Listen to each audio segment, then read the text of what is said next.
wants to invite you in for a treat. Or a trick. Witch Tales.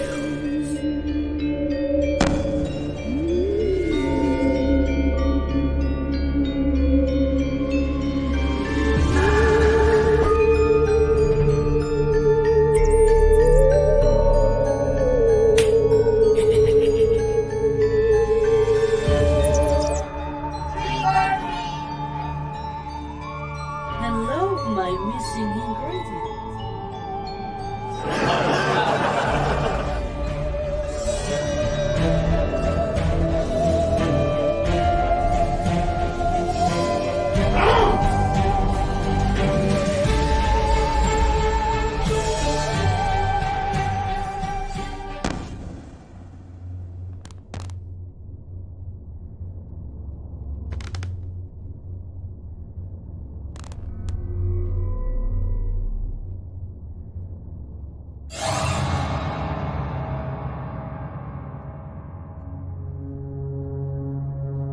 Witch Tales. Feud with someone who doesn't bite. Much.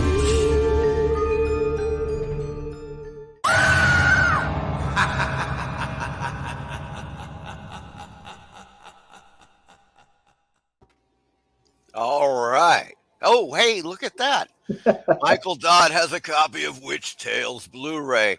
And folks, you can too, because there still are about 14 left on eBay. There's, like, I believe 2 left on Etsy, but the rest of them will be sold on eBay. So I will put the links in the description on that. And I am very pleased to be joined by Michael Dodd, who the collector extraordinaire, who just, I mean, he just totally blows my collection away. There's no doubt about it. When I saw that on, I think it was the collection or part of it that you were showing on Graphic Man show. Yeah. I was just totally astounded, you know. Thanks. Appreciate it.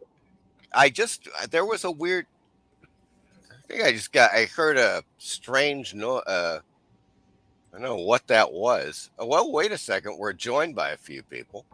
Good. There's Graphic Man. Greetings, Graphic Man. Michael is everywhere indeed. Hey, Micah. And go away is, oh, he's got a little, I think that's a little ghost icon there. Hello. Oh, hey, Shadow Hot Talks is on. Hail Horror Mike and Michael. Hello, Shadowhawk. How's it going? And so, you know, this is I mean, we are a week away basically from Halloween, right? Yes. I mean, the following Monday is the 31st. It is officially Halloween. And so this show and the next show will be devoted primarily to all things Halloween. And you know, there's just a ton of stuff that I think I think Michael's been looking through his stuff. I've been going through mine. I've got a few really cool things to show, and I'm sure Michael does too. But let me get a couple of announcements out of the way, Sure. which are totally cool. And this just happened over the last couple of days. So I am just kind of freaking out at this at these events here. There we go. This first thing is, oh, there it goes. Boy, StreamYard is moving incredibly slowly. Must be a lot of traffic. Yeah.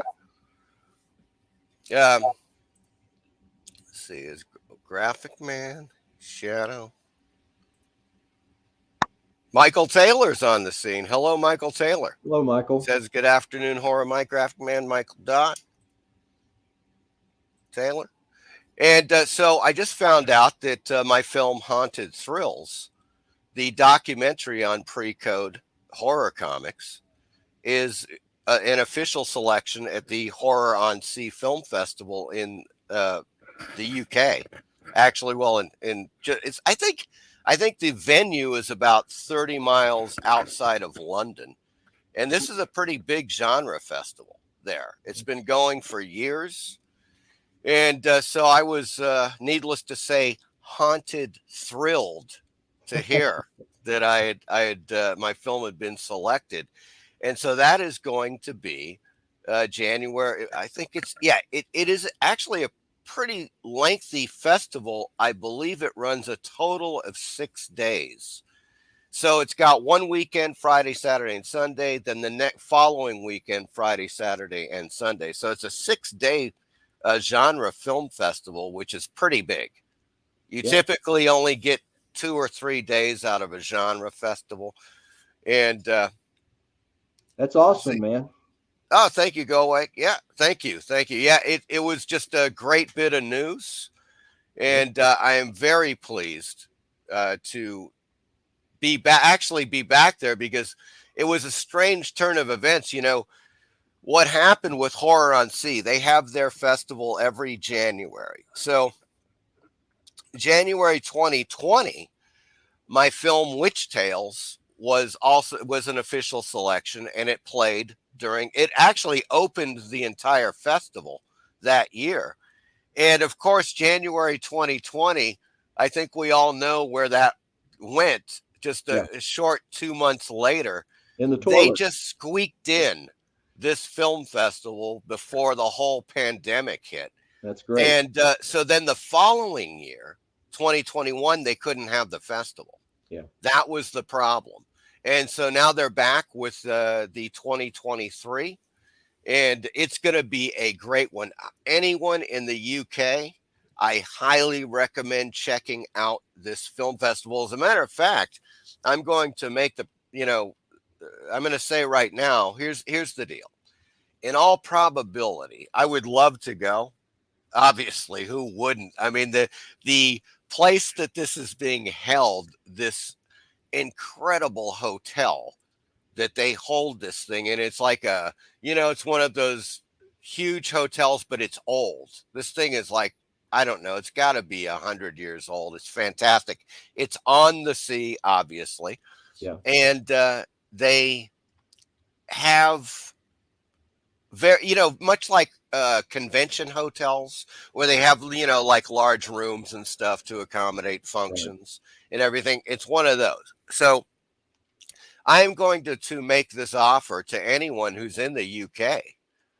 I have got 2 passes to this film festival, and the only thing I would ask is that you attend the screening of my film.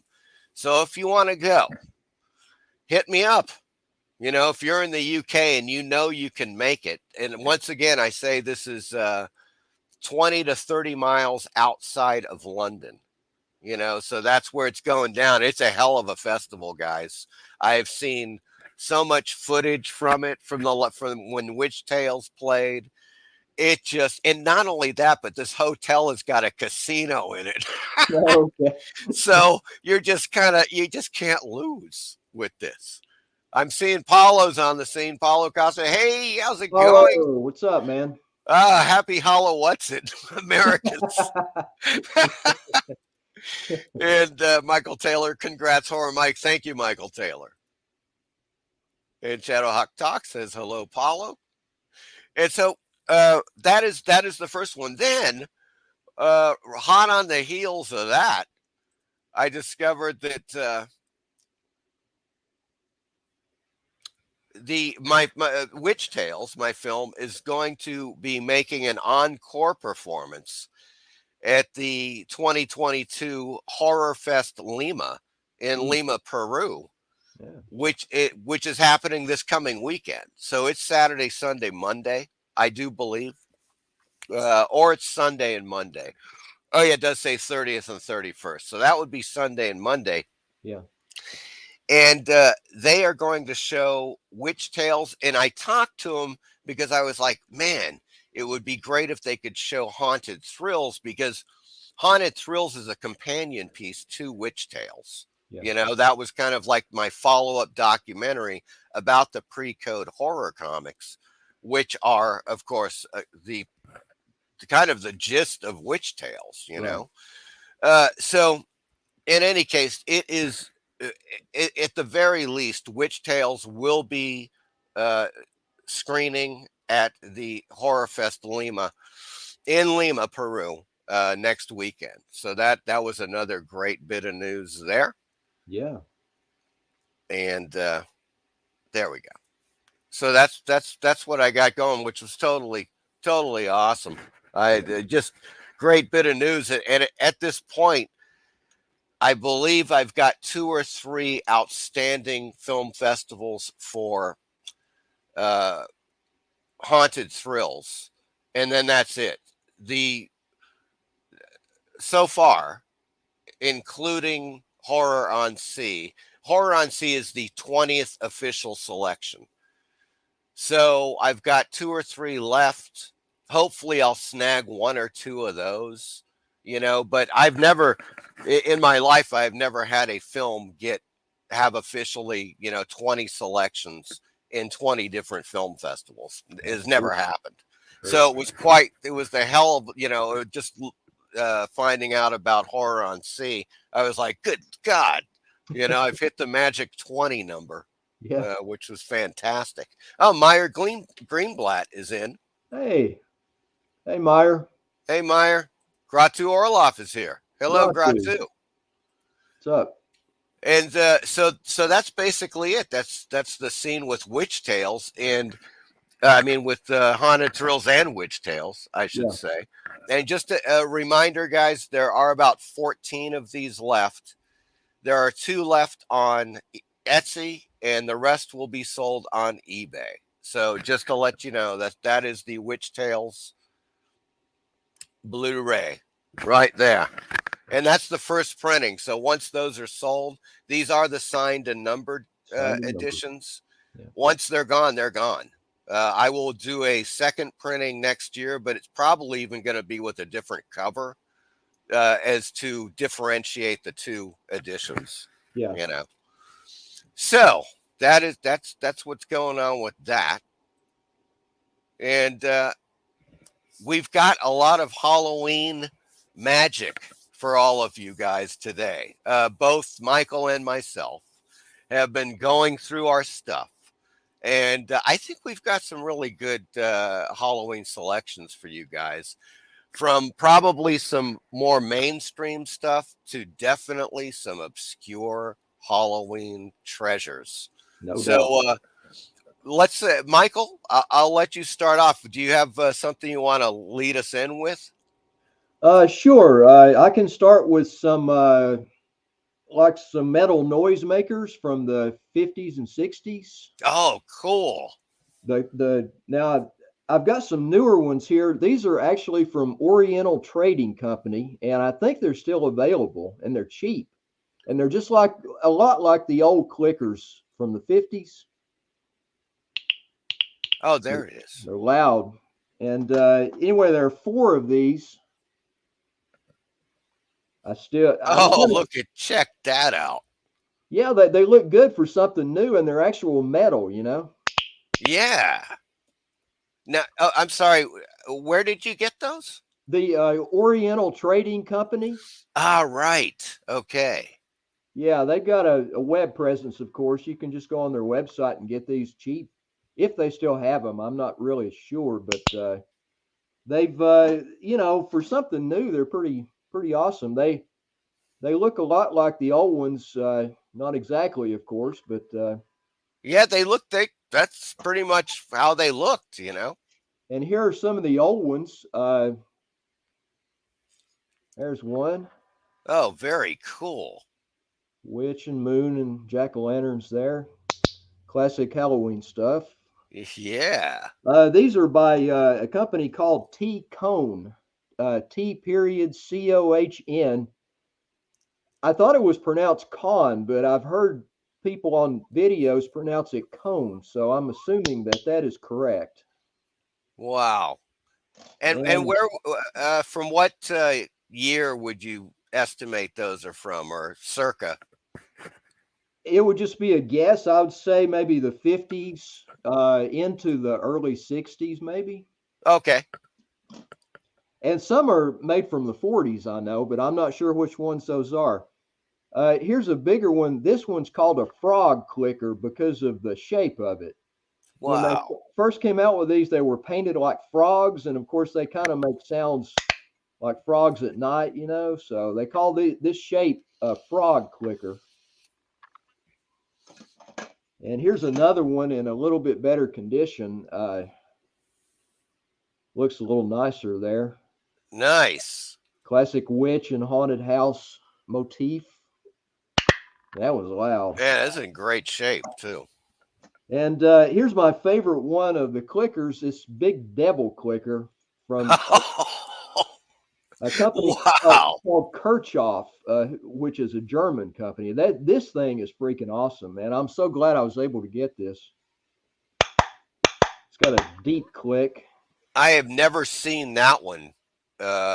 Man, devil clicker.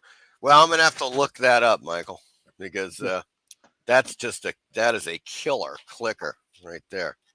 And we've got some ratchets. Here's a witch. This one is not. Wow. It's not marked. I'm not exactly sure who made this. It might be the U.S. Metal Toy Manufacturing Company. I've got a couple of others made by them That is brilliant. Now, man, There we go. that is a freaking annoying sound these ratchets make. Here's an owl. Nice. Now, this is made by the U.S. Metal Toy Manufacturing Company for sure. It's marked. As is this one here. It's in a little bit different shape. But, you know, the graphics on these things are just killer, man. Whoa. Once again, you estimate like 50s, 60s? Yeah, I think so. And here's one, not sure about who made this. Thanks, Meyer. This is a round ratchet. Let's see. Yeah, it's not quite as annoying in sound as the others, but yeah, it's got some pretty cool little graphics, not quite as detailed. And here's a Kirchhoff, which these Kirchhoff ones seem like they're a little bit higher quality than the others. Wow, that's nice. Yeah, good graphics on that. And also, let me take my camera off and pan it around. I've got some stuff down here in my living room. This is all the time for me. It's not just Halloween. Oh, very cool. Are some big blow molds from, you know, my hearth there. I don't ever use that fireplace, so hang on just a second. I meant to close this door here. Forgot that. Informal show, right? So anyway, yeah, there's some of them there. Very nice. Got those candy pads stacked up, and then up there on the mantle are some more of the metal noisemakers. I've got a horn and some rattles up there, and a little blow mold owl, and some other stuff, and some Basil Gogos prints up there, of course. Excellent. Not technically Halloween, but very monstery anyway. Okay, also got a couple more. These are pencil toppers. These two are big Halloween type pencils, and these are plastic blow mold, kind of crude like, but I love this stuff, man. This is the witch. Yeah. Let me see if I can get this in here. I'm fighting StreamYard all the time trying to orient myself. And then even cooler, I think, here's this little blow mold devil. Oh, man. Classic. It's kind of whimsical, you know. And there's the huge pencil, which doesn't get used, of course. It's just something to hold up the blow mold. I've got some others, but I'll show some more of that stuff after you show some stuff, man. Okay. Okay. Well, I'm going to start off with a little collection of vintage Halloween cards, which are pretty cool, actually. I got these years ago, and I still have, you know, I don't know, several anyways. I've given them out and sent them off. But here we go. So these are just little cards, vintage cards you can get. You might even still be able to get these. I mean, a lot of companies reprint these cards.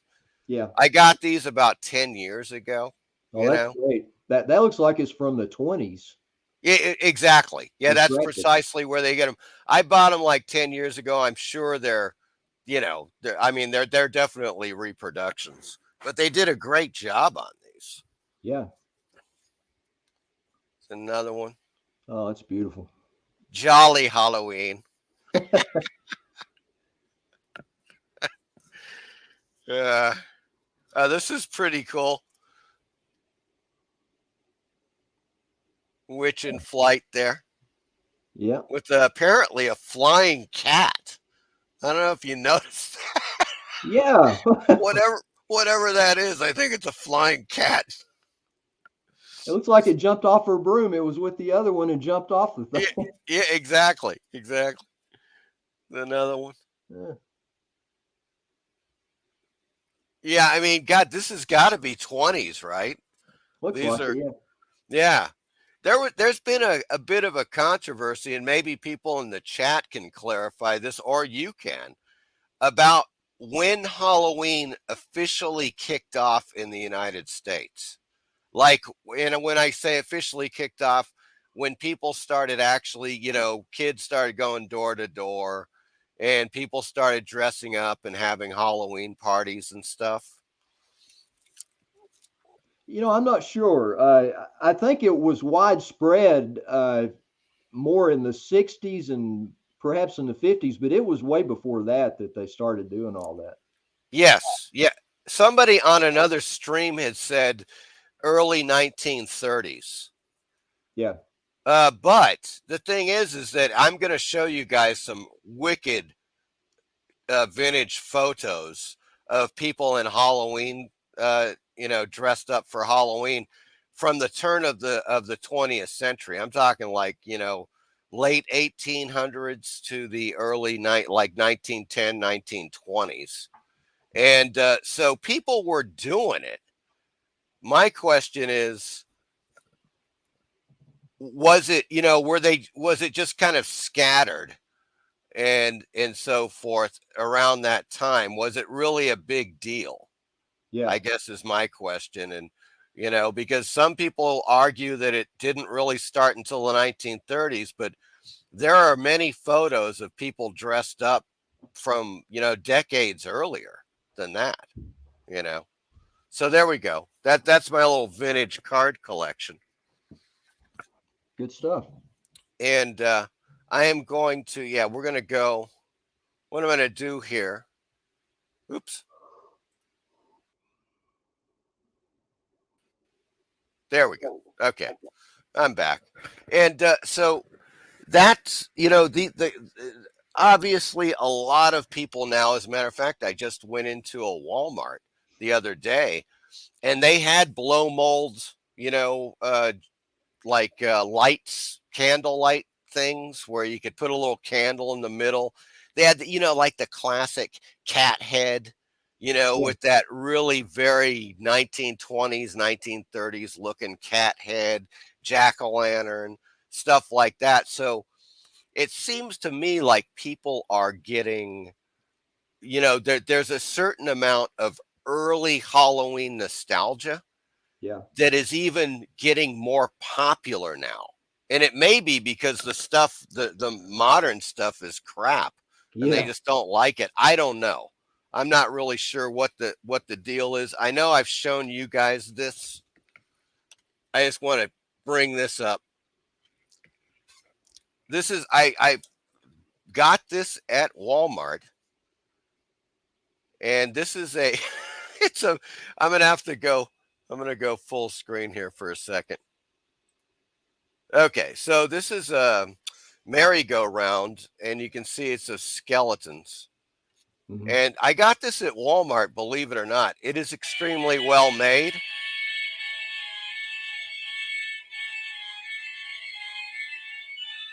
Yeah.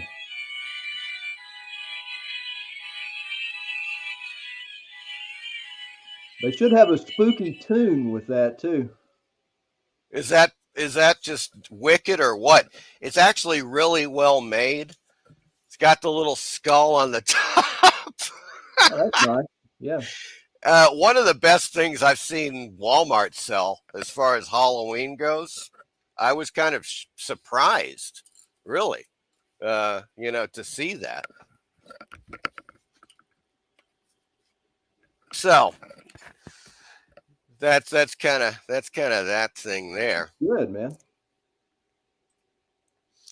And what else what Okay. else have you unearthed, Michael Dodd, from your? Well, let's see here. I've got some old candy containers. Mm, Now, this is one that I actually had as a kid. Uh, this is a little blow mold skull, and it's got a hole in the top of it. oh, And very cool. they, Yeah, I'm they gonna. used to they used to sell these things with candy sticking out of the top, like it was probably a lollipop or you Oh yeah, know, of course. yeah. And I kept that, of course, all these years. I probably bought this, when I was like 5 or 6. Oh, see now, go away says Google says the 1840s, but I don't know if that means official trick or treating, etc. I bet you that's probably as far as like the early the beginnings of Yeah, Halloween. I would believe that because there are definitely photos from at least as early as the 1890s, yeah, which I will be showing you guys very soon here, of people trick or treating with primitive, some of the most amazing looking costumes. Man, they were making their own stuff back then. You couldn't go into a store and buy it, yeah. you had to make your own, you There was know? no Collegeville or Ben Cooper back then. Yeah. And let's see, Last Avenger 85. Hello. At that time, the favorite pranks in New England included tipping over outhouses and unhinging fence gates. Okay. Uh, Meyer, crazy thing he got at an antique store for a song. I'm not quite sure what that's referencing. Oh, wait a second. So I don't know. Horror Mike, that's cool. Oh, it must have been the what I call the horror go round. That's what's the thing there. When I was 6, my mom bought me a Ben Cooper black cat costume. Holy Toledo! I Yep. looked like a cute kitten. Told every kid I knew that I was a panther. You're one of the original Black Panthers, Meyer. Okay, and so now we've got jack o' lantern. Now that's a blow mold again. Yeah, that's plastic blow mold. Now, the way they sold this candy, it came in this tube, and there were these little Ah, things like BBs, and they were candy in BB shape, and every kid bought these back then, and they ate the candy, and a lot of them saved these, I guess, even though it's kind of hard to find them these days. But here's a skull. nice, very nice. And again, the devil takes the prize for the coolest. That is just so great. Good old Beelzebub, he's Very well done too. He looks quite good. You know. he's the life of the party. And let's see, I've got some more up here. Some other blow molds. Here is a blow mold noisemaker, a witch. Whoa. It's got a wooden handle. Nice. Yeah, I love witches, man. There's something about the look of a witch, especially a hot witch, but even an old ugly witch, Yeah, oh yeah, they're. I think they both have a certain amount of charm. Uh, oh, look at that. Here's one you see quite a bit. This is marked 1969 by the Empire Company. It's Whoa. hollow on the inside, but it's a plug-in light up of a little hobo jack-o'-lantern guy. And you see these quite a bit. That's a fairly common one there. And then you got this one here that's a little bit less common. Oh, nice. There's the hole. That's the signature of the blow mold. And Yeah, and you know, now when I was a kid, of course, my parents had a few of the blow mold, like blow mold, Santa Claus and stuff like that. But yeah, I don't think we ever had any like exterior Halloween blow mold statues. You know, you light them up and you put them on your lawn. right. Uh, wow, that's really cool looking. Look at that. Yeah, Even this a is haunted from a house. company called Bayshore. And these are actually kind of expensive on eBay, these haunted houses. This green one seems to be fairly sought after.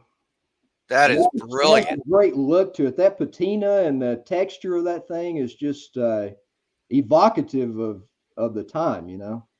Yeah. Galway says there's a long form public service film called Halloween is a Scary Time by Shirley Clark. It's an ad for UNICEF. Cool nostalgic view of childhood Halloween from days gone by. And Meyer says, wow, that greenhouse is great. I agree, Meyer. That is just fantastic. Ah, Jacob Boranowski. Hello. Good man. Now Here's check my that out. here's Now my you got your favorite one. This is the favorite blow mold I have in my collection. Really, it's a haunted house. Again, it's marked 1969, but I'm sure these probably sold through the 70s by the Empire Company. whoa. There, you can see the marking there if that will focus. It's trying to. It's trying to. Yeah. Well, anyway, yeah, man, I love this. It looks really cool lit up too. I never Yeah, played that's these games. great. Yeah, you see, it's more imposing that way. It's scarier without like the cat in front of it, and on the green one, you've got like a few things that are in front of the house, Yeah. like the cat. I like that much better, actually. It's a little scarier. And I got a couple more, and then we'll go back to something else. Now, this is actually a resin repro Whoa! of the Frankenstein candy bucket from Clinton Plastics. This is the Glenn Strange Frankenstein. And Wow! they're so damned expensive. I'm not going to even try to buy an original because when you see them, they sell for hundreds of dollars and they're usually damaged. I was watching one recently on eBay and it sold for like over $800 and it didn't even have the handle. So That's how much how people much want how this. much do the reproductions cost, and do you know where you can get them? It's just a hit and miss. You just have to wait for an eBay seller to list a repro. But this was $100 just for the repro. Wow! But I like it so much, I wanted to get the sculpt so I could appreciate the sculpt, you know? It's a brilliant sculpt on that. I mean, that does look like the Glenn Strange Frankenstein. Right. And it's got these green highlights over the orange, and it's just damn cool, I think. Wow. And that's I was just gonna say the coloring of it is they really did a great job with that, you Yeah. know? And I got one more. It's not a blow mold, it's a foam jack o' lantern, but I bought this about 8 or 9 years ago at Party City, of all places. Oh, nice. And it's just an evil, wicked looking jack o' lantern. It's got a place for batteries. It's got a bulb in it, but it gets too hot, and I was afraid it would melt the foam, so I didn't use the light part of it. But this thing is really well done. It's carved out of foam, and then it's painted over the foam. And whoever made this did a really great job. It That came with is a little excellent. card that was attached to the stem, and it was called a Rotkin, Rotkin. So I'm assuming that there are several Rotkins out there somewhere, but Anyway, that's mine. That is great, man. Excellent, excellent. That Glenn Strange Yeah. is just. I've never seen that before. I've never seen it. That is amazing. And what does he say? Horror Mike, I was referring to the very first appearance of Tarzan. Paul. Oh, I gotcha. I gotcha. Well, I've got to, I did, as far as what I currently have that is specifically Halloween in nature, magazine wise or comic book wise, I don't really have a lot. One of the things I want to show you guys first, because I just got them, it is not particularly Halloween related, but I think you're going to like it. I was totally stunned once again to get the latest Bud Plant catalog. Now, it's Bud's art books, but but it used to be Bud Plant's catalog. I got these back in the at least back in the late 70s and into the 80s. And it's so rare that you actually see uh, a catalog Right. in the mail. I mean, that's just like, you can go to Bud's art books online, of course, but just to receive an actual physical catalog is something else. So that was really great. Then I got the latest catalog from Last Gasp. Now, you guys may know, I mean, Last Gasp, a very famous underground comic book publisher primarily in the 70s and 80s. They may have actually been in the late 60s too. But they just put out a ton of underground stuff. Yeah. And they still exist in San Francisco. And when I first got it, I was like, what the hell is this image of these two people standing with masks on, right, at a bus stop, I guess. And I started looking, I was like, God, there's trash everywhere.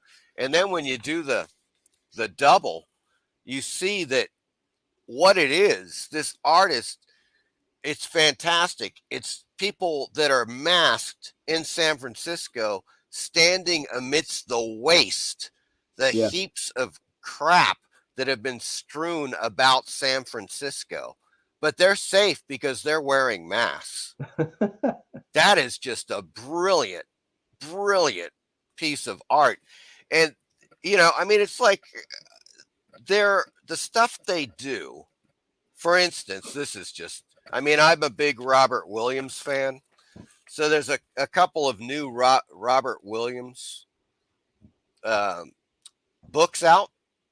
Great artist, underground artist, did a lot of just amazing paintings. I'm trying to get in there. I know we're not going to get that great of, but this guy did, I mean, he did a ton of covers. He did that great album cover for Guns N' Roses' Appetite for Destruction. And they have various things. They got a lot of like hot rod car books in and so forth. So they're really, really kind of, turning on the retro. Yeah. In this latest. So you guys go to, if you're interested, go to Last Gasp. They still have a lot of great stuff for sale. I bought a few comics from them not too long ago. So now they're continuously sending me their catalogs, and it's simply lastgasp.com. You want to check them out. Now they've always been sort of underground, and of course they remain that way. So, just as a warning, a lot of it's very adult oriented. Let's just put it that way. But here we go. Let's see what we got here.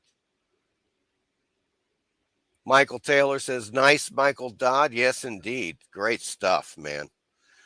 Shadowhawk Talk says, I got the Last Gasp catalog on Thursday. Good stuff. Yes. Shadowhawk, it is fantastic.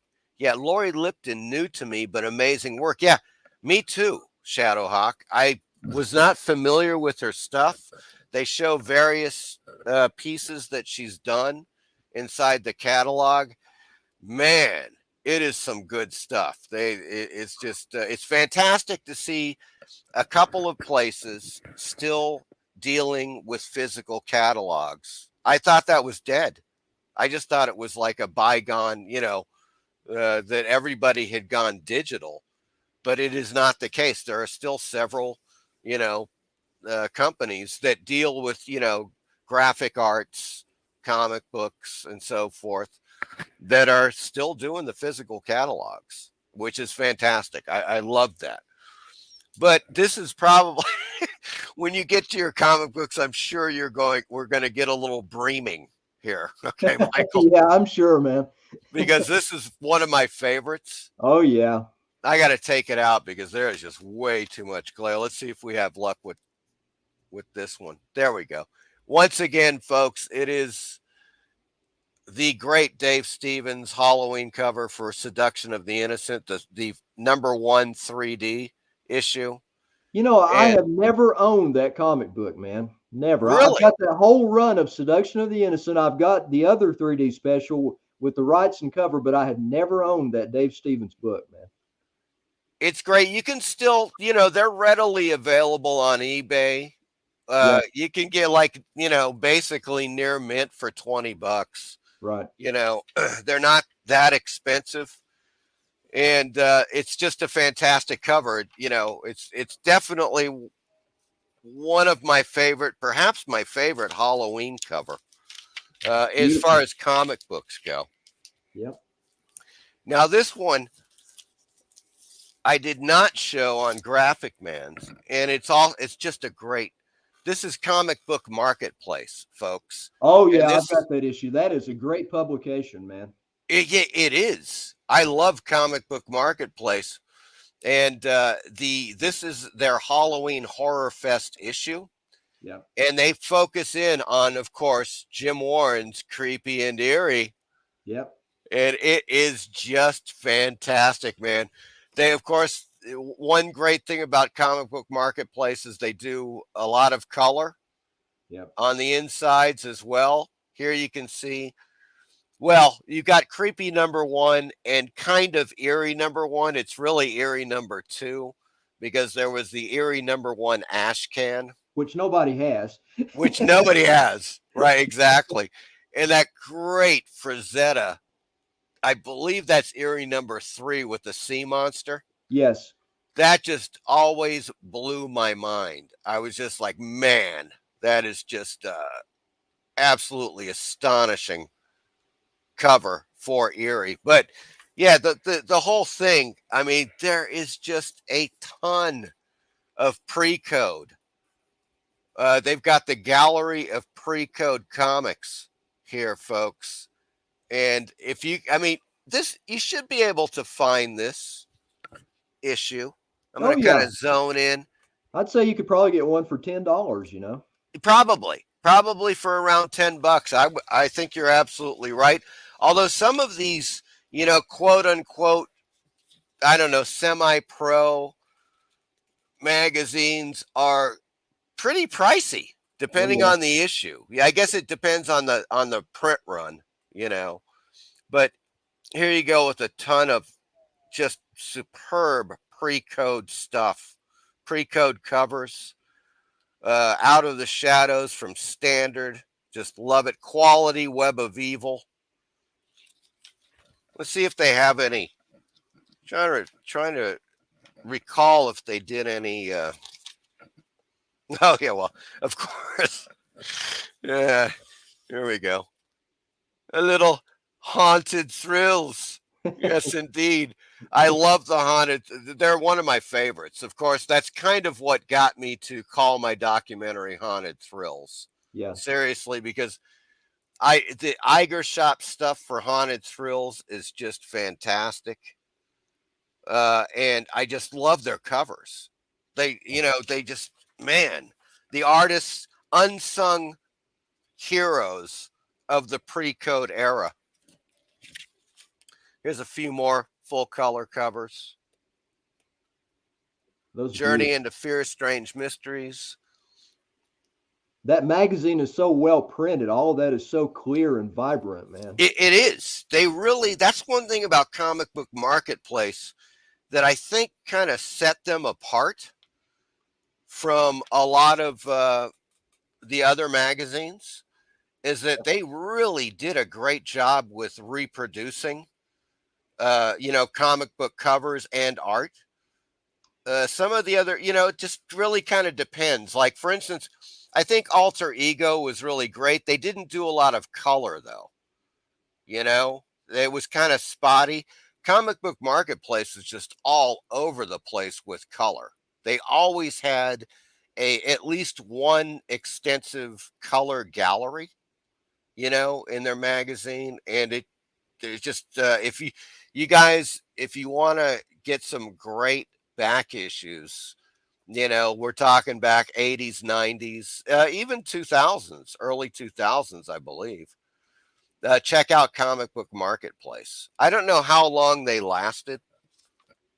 Really don't know much about the history of this magazine. Yeah, this was 1999. So, they were definitely there throughout the 90s into the 2000s, but highly recommended. This one I did show on Graphic Man. I'm going to show it again because this is a Halloween issue. Highly recommended. Once again, just fantastic. Great Bill Everett zombie cover. Yeah. And it is once again, both of these issues I referenced for the documentary. I was buying these. I was looking for any pre-code issues of fanzines and prozines that I could find for reference material. So both of these were just fantastic for that. And here we go. Well, okay, I'm tooting my own horn a little bit here, but here's the Halloween issue of Lovecraftiana. Now, this is a magazine devoted to cosmic horror and, Lovecraftian stories and art. And this is a cover, my cover, that I did for this. Oh, cool. And that's the Brown Jenkin from Lovecraft's Dreams. In the Witch Dreams House. from the Witch, in the Witch House, right? Right. Yeah. And so that's the Brown Jenkin. Now, that Brown Jenkin, I will show you guys shortly. That's a statue. I drew it off of a statue from a great artist, Brian Moore. As a matter of fact, you can see there, I put Leiden after Moore. Okay. And Brian Moore just knocked it out of the park with his sculpture of the Brown Jenkin. So I used that statue and just, drew it off of that. And so there you go with that. And I've got it's all of the, I didn't expect them to do this, but all of I don't know why I've got that in there. All of the illustrations on the inside are mine. And they're all Lovecraft. This is Pickman's model. Yeah. There. And I've got a really weird one. I'm not going to show them all. I don't want to bore you guys. That's not boring at all. I'm a big Lovecraft fan. I'm sure a lot of the cool. other people are. Groovy. Well, yeah, there are definitely some Lovecraft fans. I know that. Yeah, I think Lovecraft is more popular now than he ever was. Yeah, he'd be a billionaire today if he was around. It's a Lovecraft portrait, kind of like Lovecraft in space that I did. That's cool. But there's one that I did of one of my favorite Lovecraft stories, and definitely one of the most controversial. There's no doubt about it. The Horror at Red Hook. Yeah. And it is one of the scariest damn things I've ever read. Disturbing. But that is Lilith the horror at Red Hook, and with Lovecraft, it is kind of difficult to really to render or to create something, you know, based upon his descriptions Yeah. because they're so damned lofty. Like, I mean, the way that he describes certain things, it gets you and you understand it and it works. But then when you try to translate that, it's just really tricky, in my opinion, you know. Yeah. But so, in any case, this is the Halloween issue from 2021, folks. If you're interested, you can get it. It's on Amazon and a few other places. But it's my cover art and all the art inside was by me. So That's it's good, man. you know, really one of my. It's kind of one of those things where I just I really loved that. I mean, I was not expecting that they were going to do that, but they did it, and so it's, you know, it was just an unexpected Lovecraftian pleasure. Yeah. I don't know what else, how else to say it. Let's see what we got here. Let's catch up on the chat.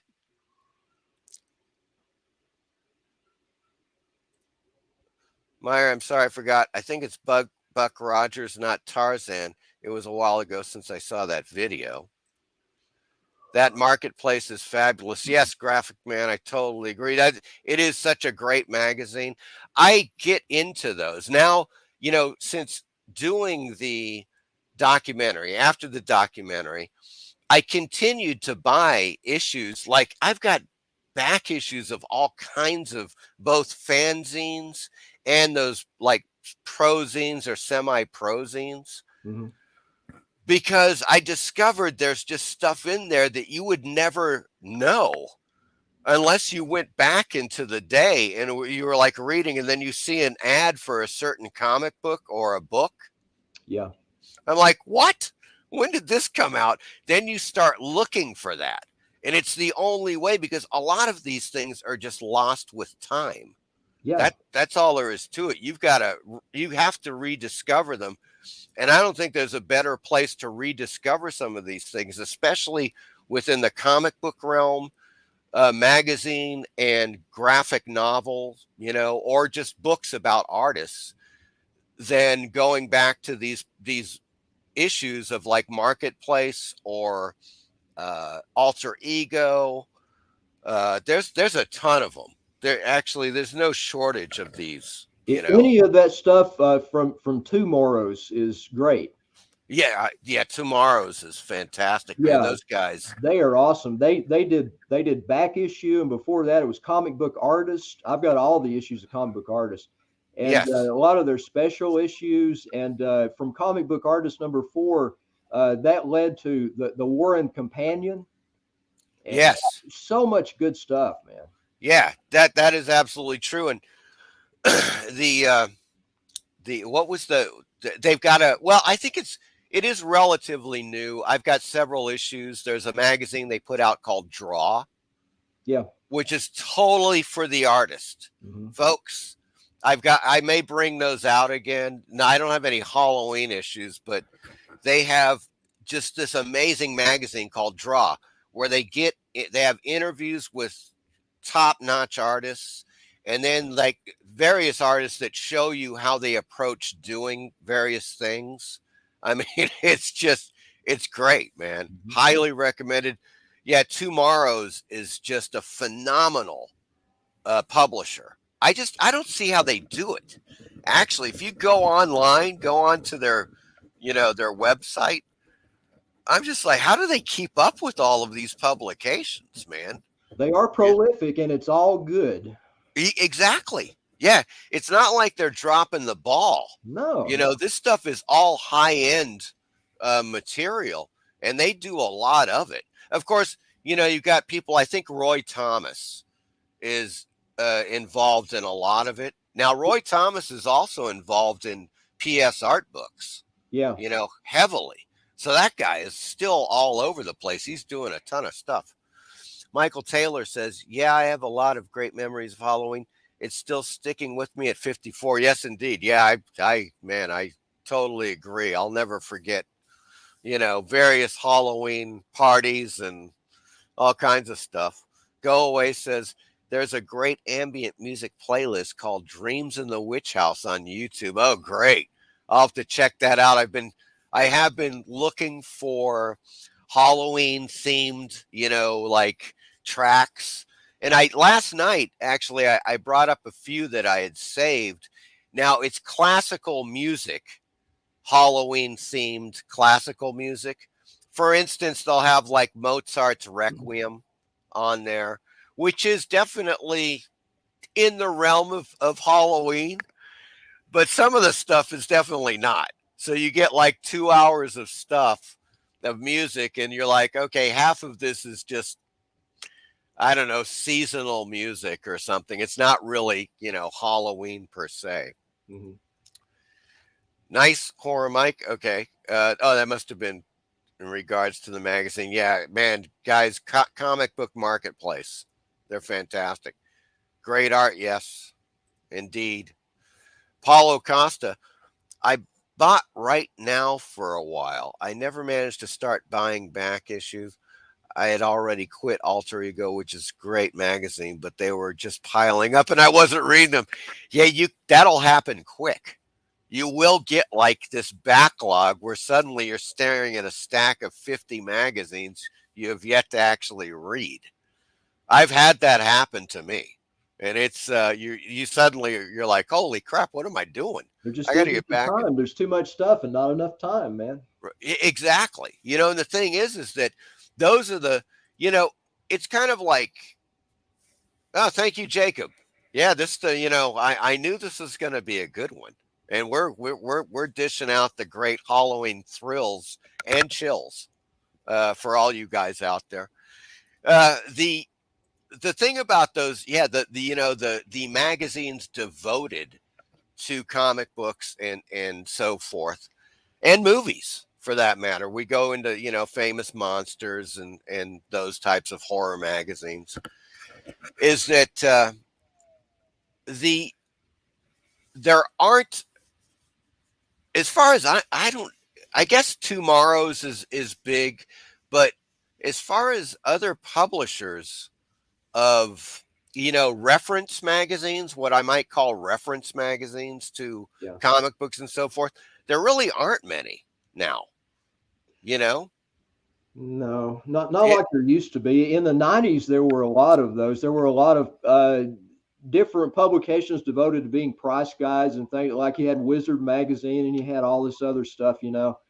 But it seems like there's less of that now in print. I guess a lot of it went to the internet. yeah, exactly. Now, I do know that there's a publisher, and he may be out of Australia. I'm not. I don't hold me to that. But in any case, he's run some Indiegogo campaigns, and they're doing a comic book, kind of like a comic book, quote unquote fanzine, semi-prozine, devoted to indie comics. So they're not covering any Marvel or any DC. It's all like, for instance, they'll cover Alterna Comics, and they'll cover independent comic book artists that run campaigns on Kickstarter and Indiegogo. And it's called Rocket. Yeah. So, and it's a physical magazine. So that was kind of surprising. I just discovered this a few days ago. It's because it's so rare. As you say, man, there were so many in the 80s and 90s, just a ton.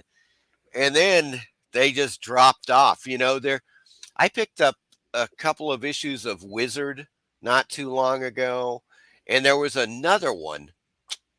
I'm going to try to find that. Magazines that just, I don't know, they were out for like 5 years and then they just disappeared. Yeah. Stuff like that. But let's see here. Oh, yeah, there's Paulo there. Loving the content. Okay. Thank you, Jacob.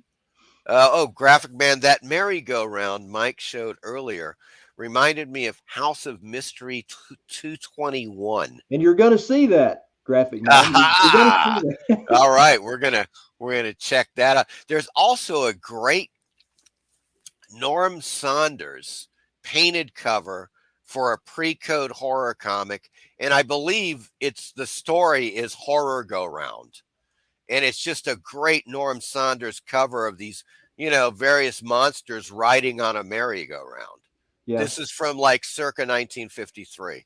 Was that on a Fantastic. magazine or Yeah, that was a comic book, and I comic? believe, yeah, it was oh boy, like something like the Strange World of Terror, a very odd named comic book, but it's a Norm Saunders painted cover. It's fantastic. Maybe you should display the book with that merry-go-round. We might just do that. We might do that, Graphic Man. Sounds good. I get a mild anxiety when I get books unread. When I got books unread, yeah. Well, so I have a lot of anxiety, If I James. did that, my head would blow up because I got a room full of stuff that I haven't been able to get to yet. Yeah, exactly. Exactly. My God. Meyer says Hero was a wizard knockoff Yeah, I've that got was some of also those. good. I have several of those. That's the one I was thinking of, Meyer. And they were good.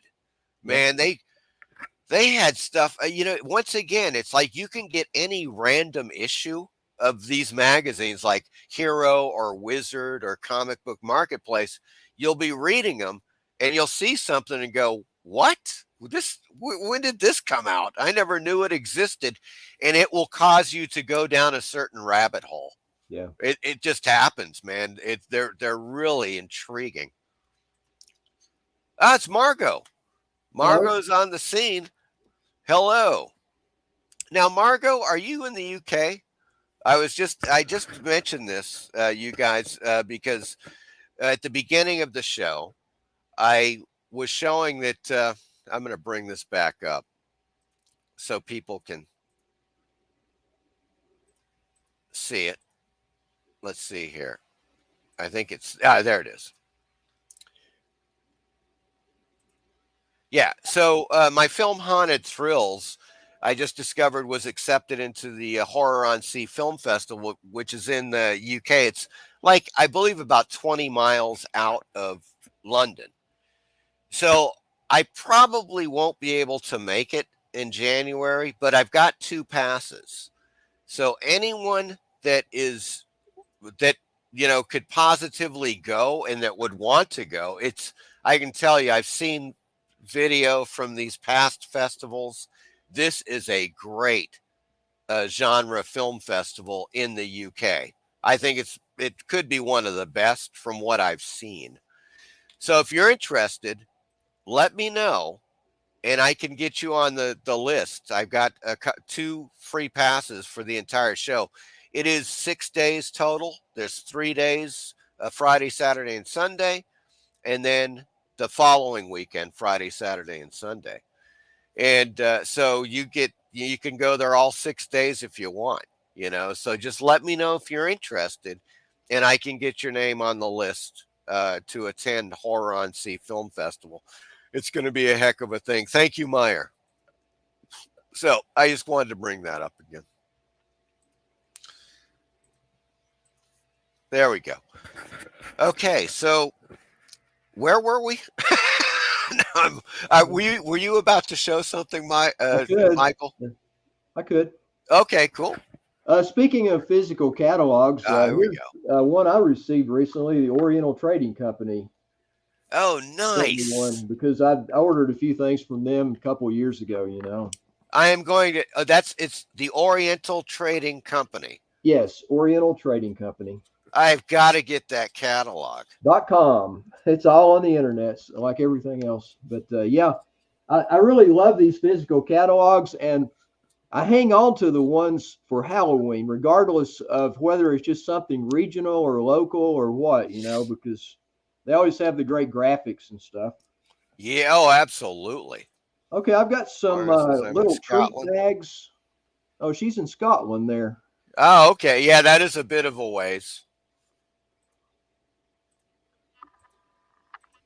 Oh, I'm sorry. Go ahead, Michael. I'm sorry. Oh, it's okay. I was just going to show some of these little treat bags, and you Oh can. yeah, the I'll just show classic them in the trick or background. treat bags. Yeah, I think these were mostly purchased for like Halloween parties, or maybe if you wanted to bag up stuff to give to trick or treaters, like Yeah. a bag of small candy or something like that, and just hand out the whole bag, I Oh, guess. that's fantastic. But the graphics on these are pretty cool. Yeah, God, I remember those. Now, yeah, definitely as a kid, late 60s, 70s. I know they were doing those still. And they've got some junk on the back there.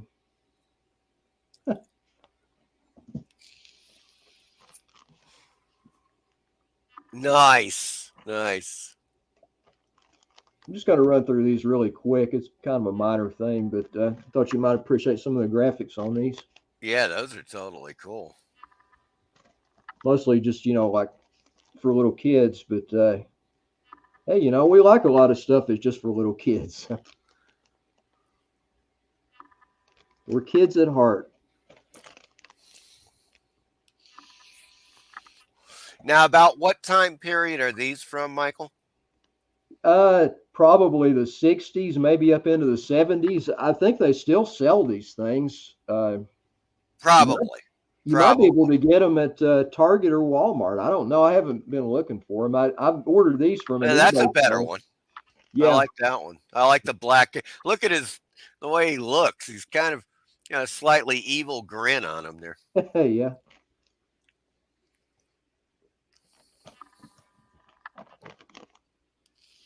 Nice. yeah. And I've got a couple of the bigger bags that kids actually carried around to get candy. Oh, there you go. Oh, yeah. Back it up so you can. Nice. And here is one from Burger King. Oh, my God. And they got the little do's and don'ts back there, the safety stuff, I guess. Well, that's a smart move by Burger King. Get Yep. those bags out there with the Burger King on there. It's great advertising for them. Totally great advertising. Now that is a bag right there. Yeah, that's Look pretty at cool. that.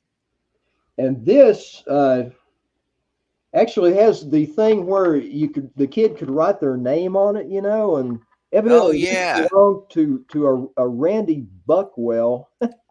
And it's got the address there. And look at that phone number, man. ST2J, what is that? 803. That is an old phone number. Yeah, that's like, man, that's got to be 50s or 60s, right?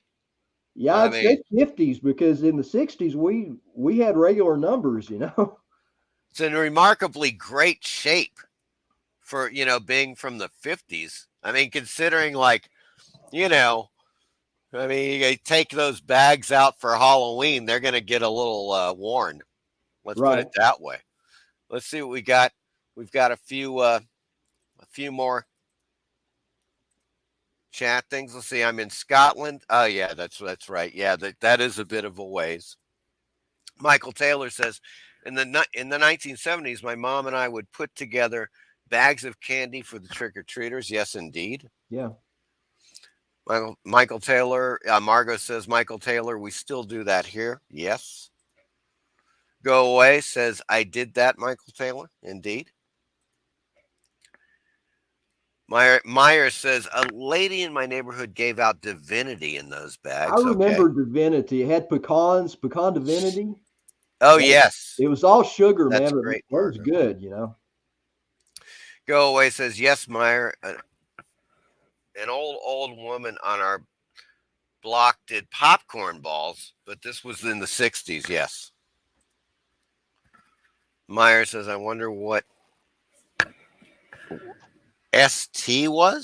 Is that what you're saying? I don't know.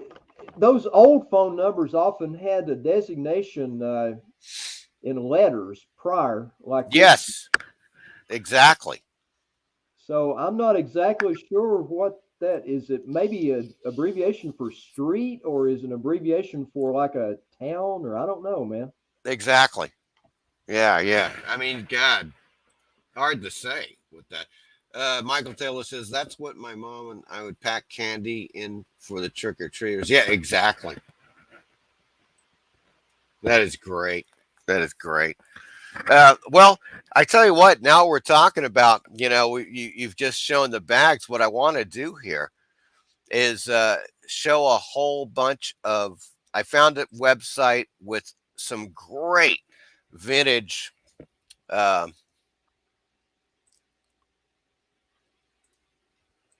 Photos of trick-or-treaters from what looks to be the turn of the 20th century, Yeah. going into 1910s, 1920s, maybe even earlier than that. It's kind of hard to say, but let me just pull that up here. Let's see here. Oops.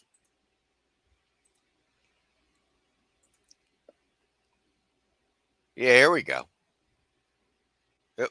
Let's see if it'll.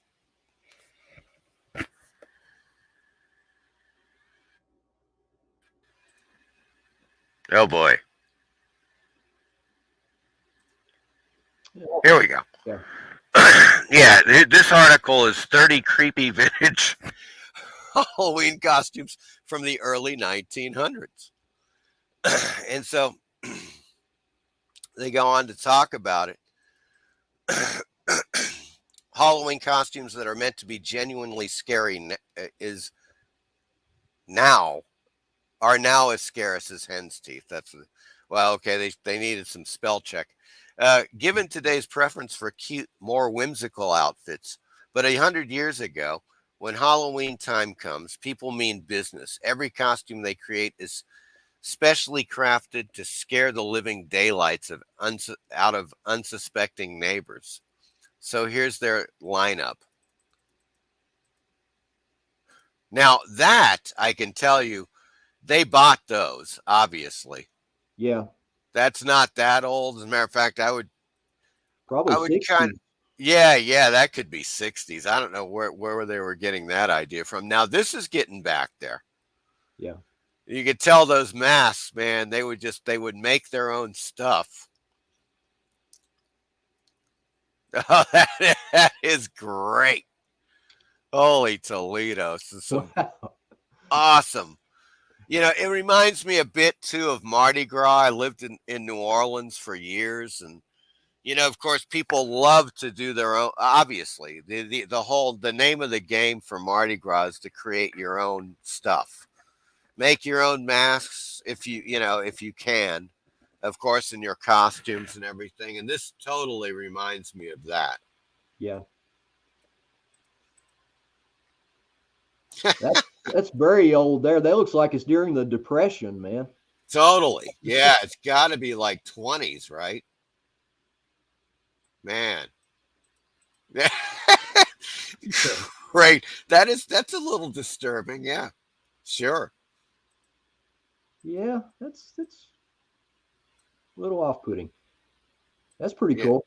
Yeah, now this one's definitely, what is that? That's What do you say 50. that car is, like late 50s? Yeah. Looks like a nomad, kind of. Yeah, yeah, really. That is a great shot though. Love it. Love it. Man. I guess clowns were big back then Yeah, clowns, yeah.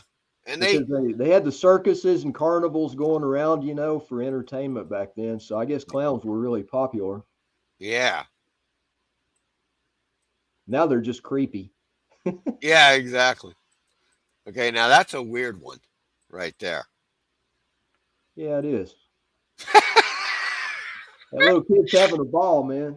Yeah, exactly. Okay. Man. Wow. That is weird looking. Not even, obviously they're basing these probably on known characters of the day. Yeah. That's one thing too. It's just like, what are these weird looking, his two little kids or whatever, man. They're That was like obvious. a take on Fu Manchu, kind of with a hillbilly hat. Yeah, maybe. Maybe. That is a Weird. trip. Oh, yeah. Get the kids all nice and creepy. That is pretty trippy right there. That is really. And this is a.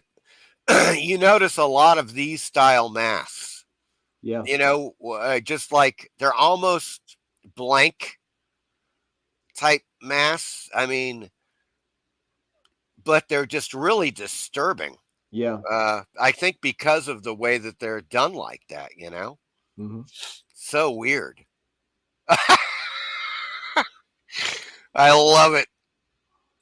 That pumpkin head. That is pretty good.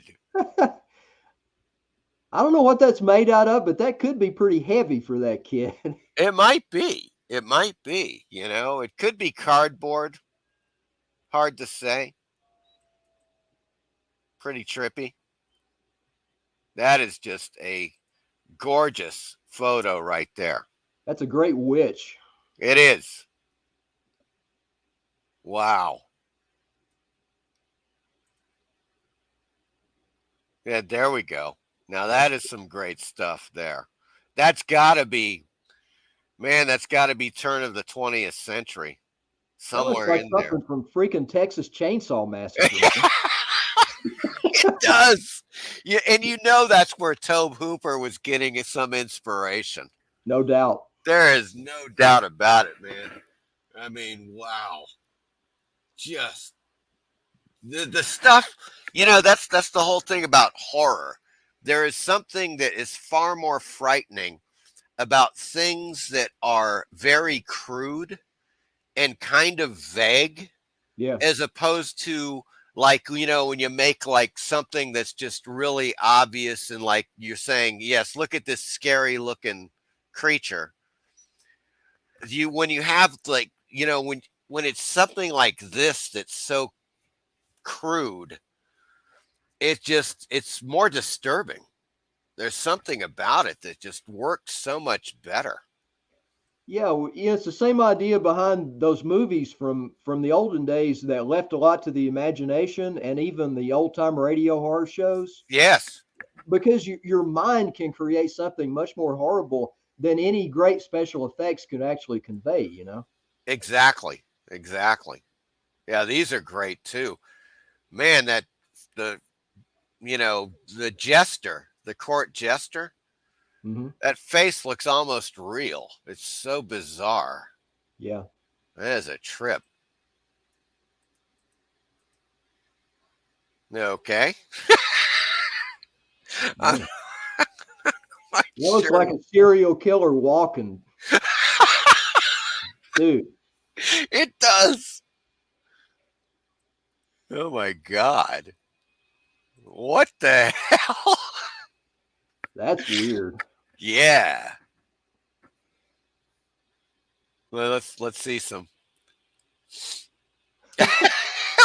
Oh, we've been getting a lot of comments.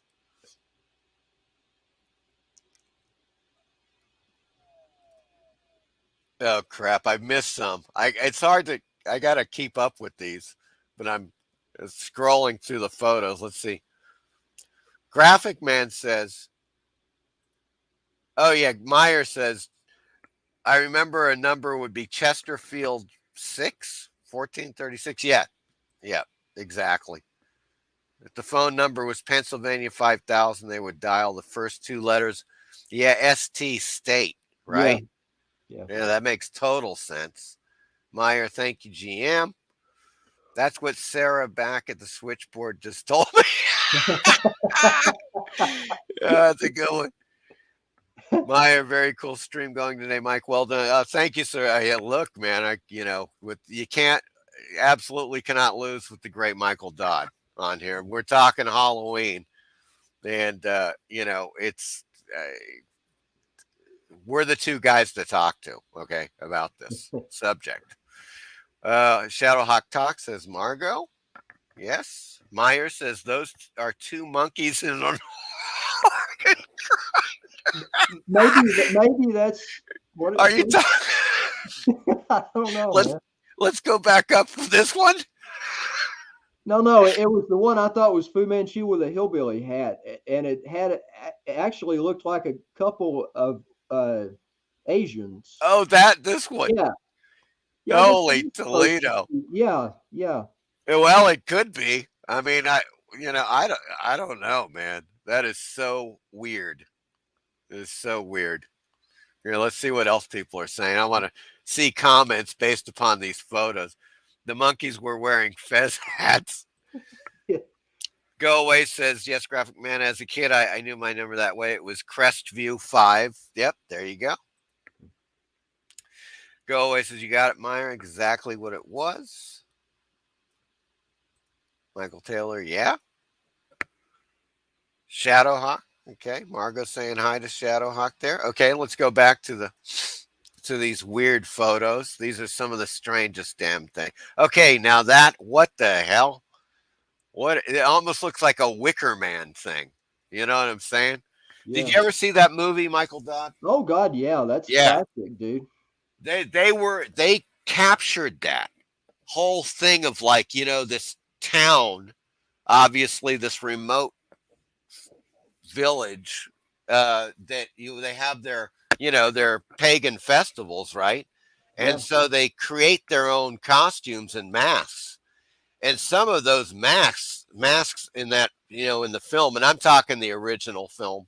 right. We don't discuss the Nicolas Cage thing. No. We're Um, talking Christopher Lee, dude. we're talking Christopher Lee. Thank you. And some of the costumes, they remind me exactly of this. Yeah, That type of, they're homemade. The people are, basing them off of, maybe some of these costumes are based on old, like folklore and legends could be. and stuff. That would be a fascinating book if people were able to pinpoint, like, characters. Of course, like, I've seen some of these old photos where it's like Howdy Doody. You can tell, like, the kids dressed up like Howdy Doody and stuff like that. This one is just okay. That is Wow. I don't even know what to say. I'm not going to comment on this one. Yeah, I know. I could get in trouble. Yeah, that is so bizarre. Yeah. Uh, you know, wow, wow. Oh, here we go. Yeah, you see, now here's a great one because you got a guy. I mean, apparently this kid down here looks like a weird sailor man, Yeah. I guess. Uh, some of these other people, I don't know. They've got these weird masks on that are like, I don't know. Are those supposed to be Arabs, you think, or Arabs? Arabs with turbans or whatever? Maybe. Maybe you're right. This guy looks like a weird street cop or something back there. Or is it a soldier? I Yeah, I don't think know. it looks like a soldier, kind of. Yeah, okay. Now this one is at first I thought he was trying to do Donald Duck, but he's got that thing pulled over. But there are some really, I've seen a few old photos of kids that made their Donald Duck heads, you know? Oh, I mean, like, really crude, but they really look great. yeah, Now look at that. Whoa, these dog face or whatever the hell. I think it's a dog face. yeah, Man, that's really well done. yeah. That's like, That's to the point of being kind of creepy looking. So that's they exactly, succeeded there, dude. yeah, precisely. I mean, it is. It's got like it's not like you're just making a dog face, although maybe that was the idea. And it just kind of turned out a little creepier Yeah, than they thought. Or maybe it's just the photo. I I don't know, but that's pretty. I mean, those are great homemade masks yeah. right there, man. Paper mache all the way. Uh, I would assume. Looks like it. Yeah. Here's some more of those freaky little mask people with the like whatever those are that just kind of come down over their heads. And Boy, look at that guy. Wow, what is those kids used to really hoard up back in the old days, man. They used to go in like mobs. it? They did. They did. You know, you've got the one apparent. I'm assuming the adult chaperone Yeah. back here, who just looks creepy as hell. I know it's the photo, but man, that is some weird stuff right there. Once again, you know, I mean, it's hard to say. Like some of the photos have a reference point. Obviously, I mean, this is. It seems to me like early 20th century. Once again, I Yeah. guess, but it's going back there, way back. Oh, this is fantastic! Oh, those are good. Wow. Now, yeah, now this is a little more formalized. You know, they're really going for it. They're probably going to a costume contest. Probably. They look really, really good. Now, once again, it's hard to say. I mean, is that a mask on the clown, or is that guy made up like a It clown? could be face paint. It could be face paint. Yeah. It's kind of hard to tell. That cop looks cool. He looks like a Keystone Cop, kind of. Yeah, totally. That is so trippy. God. Great photo. Fantastic. Oh my God. It's the eye people. Now this has got to be 1960s. Yeah. Look at those. I mean, those are ties, right? Yeah. I mean, that's totally, but that is pretty great. That's good. That's really good there. Yeah. Wow. Well done. You've got to do this is some tricky little stuff to do for you know, especially to make a mask that's not going to, you know, I don't know. It's hard to say how much these. It reminds me of the group, that alternative rock group, the Residents. Yeah. They used to do those giant eye heads with the top hats, Yeah. and you know, no easy task, I think, to wear these around. I'm sure they had, you know, they kind of weighed a bit. It must have taken them forever to make those, man. Yeah, exactly, because they're multi-layered. You know, you've got to create your eye, the eyeball. Then you got to put these things, the lids and stuff around them. And then you got to see out. Well, I guess it's pretty easy to see, but I wonder if I got it. Yeah, they are separate from the actual eye, like Yeah. the lids, right? Yeah. So when they turn, the eyes turn. Yeah. It looks like the eyeball's moving. Whoa. That's cool. That's putting some thought into a mask. Wow, Mhm. what a great idea for a mask. Wow. Okay. So there we go. The eye people, invasion of the eye people. Yeah, and you see how they have the gloves and Yeah. everything? They're very formal. Yeah. Totally reminds me of the Residents. That's how they would dress up. Oh, there's a nice couple right there. Look at that old card there. Yeah, there we go. There's proof right there. This is 1910s, right? This has got to be back 1900s, you know, turn of the century right here. Way on back there. What? Wow. Uh, what is? Are What those? are those weasels? I was gonna say they're weasels. They almost look like they're a weasel from a comic book, or they're a character from Yeah. back in the day that these people, you know, made their masks based upon, like an old weasel character. Yeah. Wow, they look great. Yeah.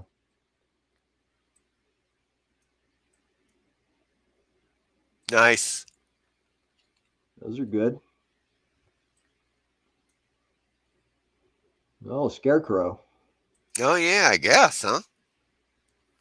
That's That pretty is good. that is a trip.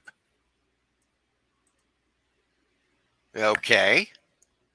Yeah. Yeah, that's just a great all around photo with all those pumpkins, man. It is. It's great. It's just like the mask once again. Disturbathon. Yep. I mean, he just like you're like, whoa. I mean, I love them. Don't get me wrong, guys. I'm loving these. Man, I would make this is the type of thing if if I was a kid and back in the late '60s, let's say going into the '70s, going out trick or treating, and I saw all of these, I would probably have made more of my own because these are really inspiring. Yeah. Like you can do so much and people don't know because they've never seen it before. That's the greatest thing about it. I Look at mean, the that's eyes on that one. That looks I know. wild.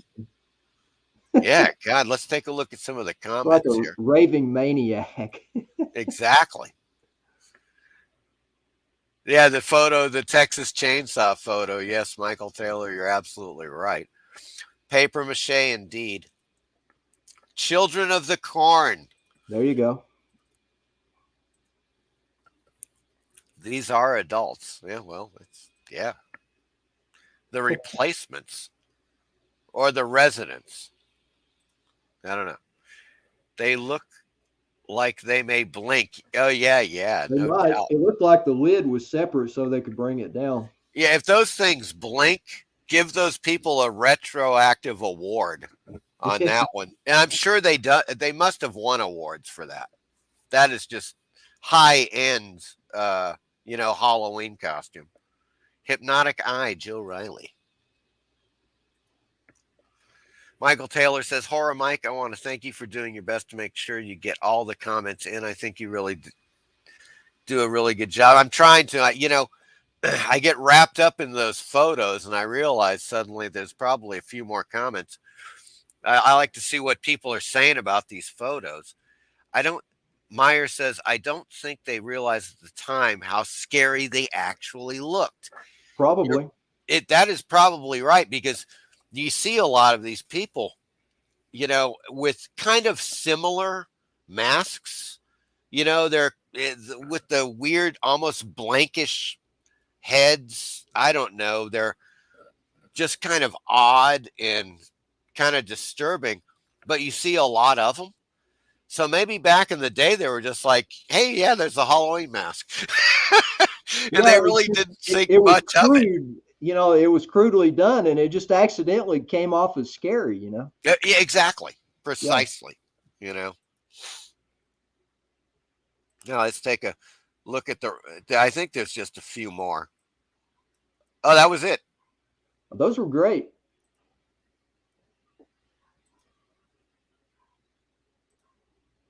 Yeah. I mean, I just love looking at those. Those were also inspirational when I was making Witch Tales. And Yeah. as a matter of fact, there's a couple of vintage Halloween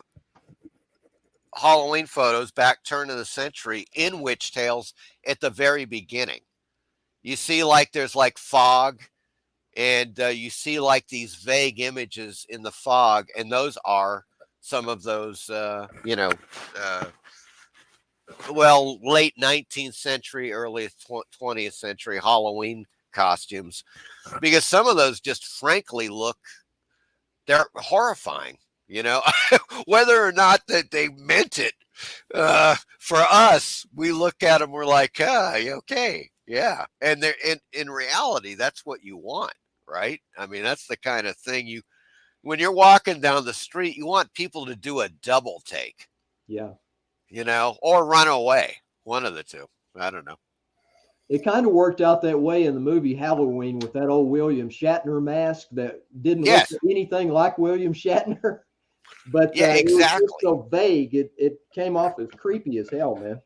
Yeah, I think that was the greatest thing about that film was the fact that they used this generic mask that's when I first saw the film, I never thought William Shatner. I never even knew there was a connection until at least a few years after that film came out.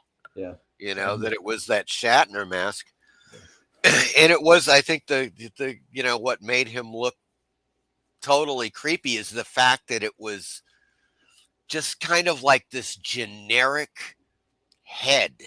And Yeah. some of these old photos that we just looked at, there's a certain thing about, the way that they made them with the paper mache that they look like they could almost be anything. Yeah. Like, you could just make it and then you put, you color it and then it might look like a Chinese man or something, or it might look like a demon, but otherwise they just look like this disturbing blank image, Yeah. much like the Michael Myers thing, and maybe that's what Carpenter saw. He may have been just thinking, hey, look, I'm not going to make the mask look horrifying. I'm going to make it look vaguely disturbing, Yeah. like, and it worked. It definitely worked. That was the thing. Hmm. Let's see. Meyer Greenblatt says, I don't think they realize, oh, yeah, just how scary they actually looked. And Gratu's friend, oh, go away. Yeah. Okay. Okay. So, how are we looking, Michael? You have any other Halloween curiosities to show us? I haven't pulled down anything else in the way of what I had showed, but I've got some comic books that I could show. Oh, cool. Yeah, let's take a look. Fantastic. And speaking of comic books, I got my Alterna Comics order in last night. Oh, great. Yeah. So what did you think? Did you take a look at the Wolf and Batsy? I haven't had a chance. They delivered that. Man, it was like 7 o'clock last night, Oh, wow. and Okay. I had some other stuff to do, and then I had the stream today this morning to get ready for. So I didn't have a chance to read any of them, but I got them bagged up, and I'm kind of a stickler that way. Even new stuff, I double bag in these Mylar bags. Oh, cool. All right, man. Yeah, folks, these are Alterna Comics. You can go to alternacomics.com. I highly recommend it. If you're looking for really good indie comic books, okay, and I stress indie on this, you're going to want to check out Alterna. There is a fantastic cover to Wolf and Batsy, which has rapidly become one of my favorite titles. Once you start reading them, you may agree, Michael, because yeah, that cover just takes the cake, man. Yeah, This I'm guy looking forward to Brian reading them. Bow, pardon? I'm looking forward to actually reading Wolf and Batsy. Of Yeah, course, I'm gonna read them all, but the Wolf and Batsy is actually probably what spurred me on to place the order. yeah. It's really fun because it's obviously it's a horror themed comic, and it's got like a good dose of classic horror thrown in with a bit of what I might call almost like a you know hammer angle. I Yeah, don't know. I don't know how else to describe it because you got Wolf, which is this big, imposing, scary werewolf, and then you got the little sexy Batsy, and so there's this great balance between the two. I think it right. works really well. Okay, for the comics proper for the occasion, uh, instead of just pulling out certain issues that stressed like jack o' lanterns or whatever, I decided to show the first few issues of a title that really exemplifies Halloween in that it captures, I think, the ambiance and essence of it with these covers. House of Mystery. Oh, House of Mystery. There we go. This is number 174 with the classic Joe Orlando cover. That is beautiful. I've always loved this cover, man. That is so great. Just love it. And the early issues of this after 174, of course, this began the mystery line of titles that Joe Orlando edited for DC.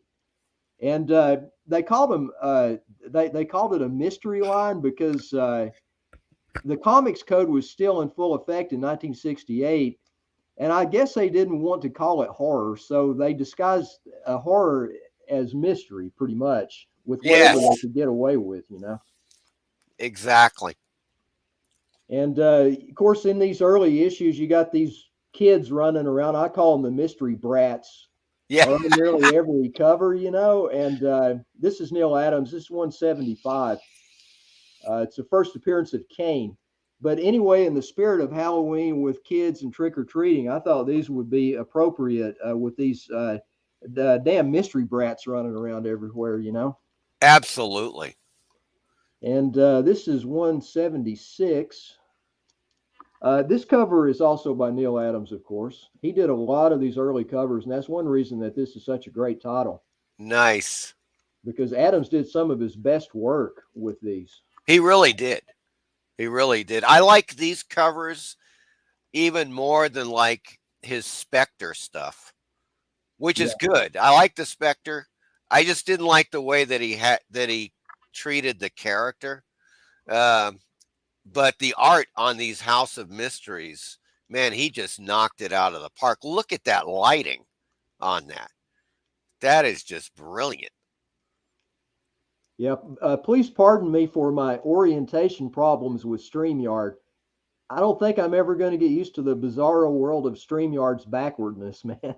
I know. I know. I know what you're saying. This is number 178.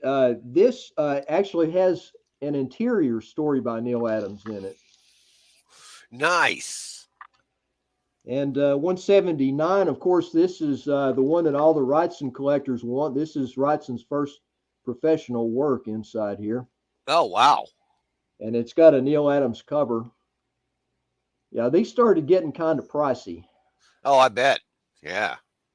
I'm glad I got these back when I had a little bit more money to spend. This is number 180. This, of course, is Neil Adams. Trying to Oh, find yeah. glare. Yeah, that glare is a beast. That is a And, nice cover, though. yeah, that has interior art by Bernie Wrightson. And this is 181, Neil Adams cover. And this also has interior art by Bernie Wrightson.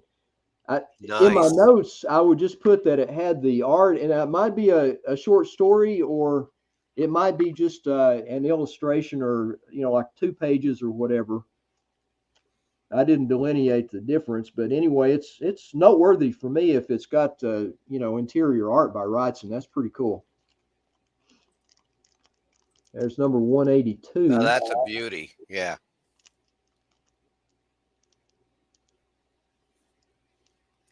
Yeah, going through that mirror, that's cool. That has interior art by Alex Toth. Oh, fantastic. Yeah. Alex Toth's pre-code work is some of the best. Meyer Greenblatt says it's like a template for the idea of the Goonies is on every cover. Yeah. I'm sure that's where they got it. I would Yeah. be totally surprised if that was not where they snagged that from. Number 183, that has Bernie Wrightson on the inside. Michael Taylor says, correct me if I'm wrong, was there a foil reprint of Detective Comics 27 that came out recently? I couldn't tell you. I don't buy new comics. They did reprint it. I know that. I don't know about a foil reprint, but they reprinted Detective Comics 27 like, I don't know, several months ago, I believe. Here's a neat little demon cover. Oh, yeah. Yeah, this is number 184. Wow. This is, of course, Neil Adams again on the cover, and this it has interior art by Toth. I'm sorry, interior art by who? Oh, Toth. Toth, yeah. Alex Toth. Okay. And here's number 185. This is a great cover. Yeah, that is fantastic. Wow. That's Adams. And that has interior art by Wally Wood and Al Williamson. Whoa. Now are those reprints from the 50s? No. Or it's all new art? I believe it is, yeah. Wow. That number 174 was a reprint issue. What made it spectacular is the cover, and also the fact that that kicked off the mystery line of titles. But as far as the interior of 174, it was reprints pretty much. Okay. Now this is 186. Got some Nice. skaters there making music, and the kids are falling for it, of course. That is And great. that has interior art by Bernie Wrightson and Neil Adams. And 187, that's a pretty good one there. Nice. Kids are hiding like they usually do. This has interior art by Alex Toth. And let's see, we've got 188. Another great Neil Adams cover. Trying to find my sweet spot here about getting rid of that glare. That is a great cover. Wow. That has Bernie Wrightson art on the inside as well. And 189, there's the Rat Cat. Yeah. That's just gorgeous. Man, this could be Neil Adams at the top of his game. I think it was. Wow. I think it was. Just stunning work. This has interior art by Tom Sutton. Oh, yes. Another favorite. Oh, yeah. Here is number 190. This has interior art by Alex Toth. Fantastic. Great witch cover there. And number 191, this has Bernie Wrightson on the inside. You got the little demonic children robot things like toys that are tearing into, and look at where they're tearing into this poor dude. Yeah, really? That's Damn. disturbing. Wow. Great cover though. Yeah, it is. That has Bernie Wrightson on the inside. These early issues of House of Mystery after Orlando took over, I mean, they are just full of awesome artwork, man. Wrightson and Adams and Toth and Kaluta and just great stuff. Well, that's a beauty. 192. Yeah, that's how would you like to see that if you just woke up? Whoa. That has interior art by Gray Morrow. Once again, man, at that time they had the greatest horror artists going. They were killing it, man. They were absolutely killing it. This is 193. This is classic Wrightson Voodoo cover. Wow. I mean, they're in a cemetery in Nolans, and yep, they're getting ready to work on this guy.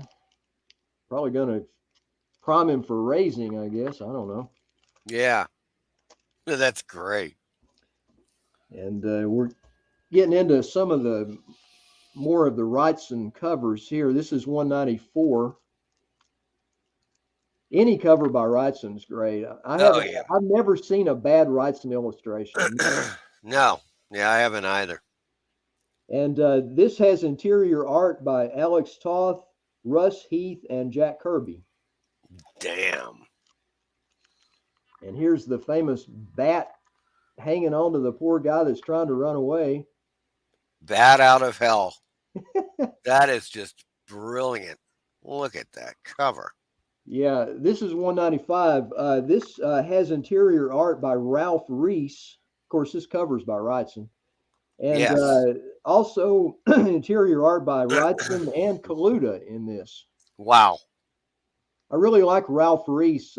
He was greatly influenced by Wood, I think. Nice. And here is number 196. There's more of the Brats.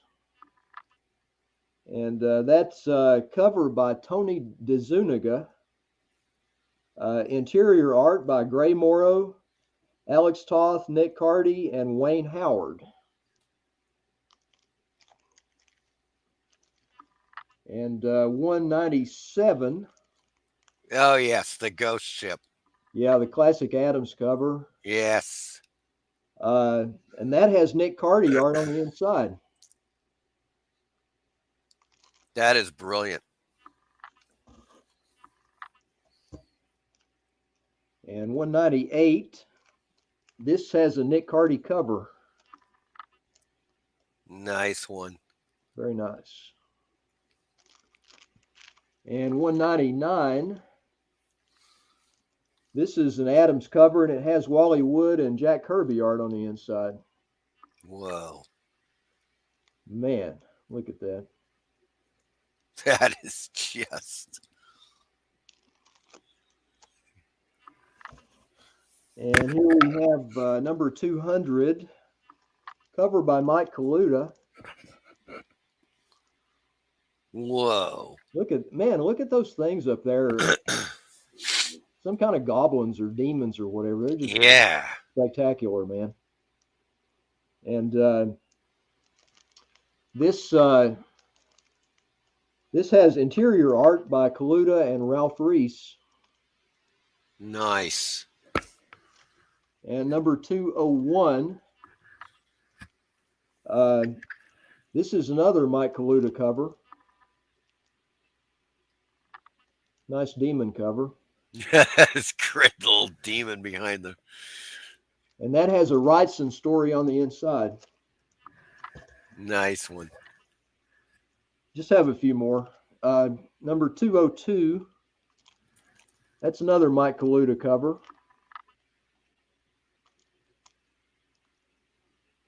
Man, that's cool. There we go. Demonic imp. Yeah, really. And this has a Gene Colan's story on the inside. And 203 is, this is actually a Russ Heath cover. Whoa. And it has interior art by Bernie Wrightson and Nick Cardy. Now, this is one of my favorite covers in comics anywhere. This Wrightson Lovecraftian thing. This is number 204, classic Bernie Wrightson Lovecraftian. Oh, yeah. Slime monster. That is a great cover. God, I mean, I just love that. I bought a beat up copy of this at a flea market when I first started collecting, and I was on cloud nine, man, just seeing this. This has interior art by Bernie Wrightson and Alex Nino. Wow. And Nice. this is 206. This is one of the best covers in the run, really. This is Jack Sparling. Wow. That is so evocative, man, to think that, I mean, I know Sparling was a good artist, but usually his stuff is kind of nondescript, but boy, he hit it out of the park with this. Yeah. Now, is that kind of like, I mean, from what I can tell, it's the Grim Reaper and he's like floating in a casket on the water. It's like the ferryman of the Styx. It looks like for the River Styx, only he's in like a swamp and he's driving a casket. Right, exactly. Yes. Yeah. That is a trip. So cool, man. That is great. That color is the only, everything else is kind of muted, but that purple is so brilliant. Yep. And this also, interior wise, it has Bernie Wrightson art and a story by Alan Weiss and Ralph Reese. Oh, nice. And let's see, 206 is next. Here's a cool Scarecrow cover by Tony DeZuniga. Yeah, that's great. And it has interior art by Bernie Wrightson. I mean, that's a great Halloween cover. Oh, it is. That is Even got the Bratz classic. getting menaced there. And here is number 207, great Bernie Wrightson cover. Whoa. And it has an interior story by Bernie Wrightson as well. Nice one. And we're going to go up to 221. Here's 208. This is a Nick Cardy cover. This is a cool one. Oh They man. closed the cemetery. Death is tired of fooling with them. Yeah. Taking a little vacation. Yeah. And let's see, this is 209. This is a Bernie Wrightson cover, of course. Really great Wow. stuff. And it also has a Wrightson story on the inside.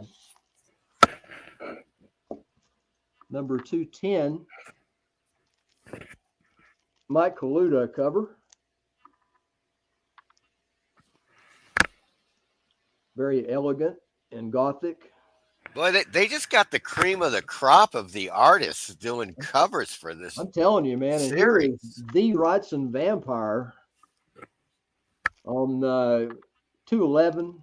I mean, that is just That's spectacular. brilliant. Wow. Uh, this this is one of his best covers, I think, and that's saying something to separate any of Wrightson's work as being better than the other. Here is number 212. This is covered by Kaluta and interior art by Alex Nino. Nice. And number 213, of course, another good Wrightson cover. There's a classic right there. Yeah, The demons on interior the art by roof. Nino on that one. Yeah, the monsters up on the roof messing with the TV antenna. That is awesome. Here is Freaky Wrightson cover number 214, the Fingers cover. Oh yeah.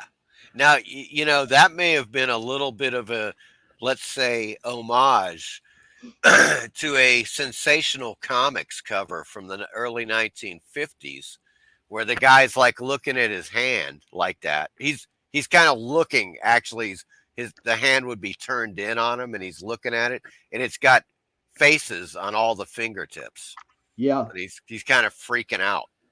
well, it certainly could because I know that Bernie Wrightson was heavily influenced by Pre-Code. Oh, totally. Oh And he my read God, the yeah, heck out of that stuff, man. he did. It's number 215. This cover is by Luis Dominguez. Nice cover, God. Yeah, his major influences, of course, were EC with Graham Ghastly Eagles, and of course Frank Frazetta. You can see Frazetta all over Wrightson. Oh, totally. And Reed Crandall, Yeah. you know, back in the day there. Here's another Luis Dominguez cover. It's one of Yeah. those monsters in the back seat covers. I love getting a cigar in midair there. Yeah. That is so great. That's actually like a little subgenre in comics that there are quite a few covers with monsters in the back seat of cars. Yeah, it's kind of like the subgenre of, you know, giant monster hands, Yeah. like in covers. I mean, there's some great ones. Here's the classic Wrightson tree monster cover. Oh yeah, 218. that. Awesome, man. You know, as well as Wrightson drew everything, I believe that his true strength, his very best work was on the undead, like the creeping undead, you know, Yes. that were like half desiccated and rotted and just barely dragging themselves around. That's where Wrightson really excelled for me. Yes. And that kind of, you know, how would you say that kind of feeling translated to the swamp thing? Yeah. Because it was always about, like, you know, this swampy kind of, you know, creature lurking about, you know, in the swamps. Right. And here is number 218. This cover is by George Evans. It's good, you know, but compared to what we've been used to, Yeah. And here's number 219. This is Luis Dominguez, Alligator Monster. And this also has a Bernie Wrightson story on the inside. Nice. Nice. Look, that kid is just like grabbing what is he grabbing? A little alligator out A of lizard, it looks a like. Yeah, those lizard. those two mystery brats have had it, man. Yeah, oh yes. They're meat at that point. And here is number 220. This cover is by Nick Cardy. Oh, that is great. Very good cover. Look at the expression on that dude's face, man. And Wow. it has interior art by Alex Nino. And here's 221. Here's your carousel. Oh, there we go. That's Bernie Wrightson. Look at that. And that also has an interior story by Bernie Wrightson and Michael Kaluta. Michael Taylor, you are correct. This is, I think, some of the consistently best covers of any series. You No know, doubt. they just kept going and And going. here's one that it's not in numerical order, but I pulled it out separately. This is number 256. This is a Halloween cover for sure by Wrightson, man. Yes. Kane holding that big jack-o'-lantern, you know. Whoa. You got the brats there, gonna come Yep. to some kind of awful doom, no doubt. And this was actually the last one that I bought to complete that run of 174 through 321.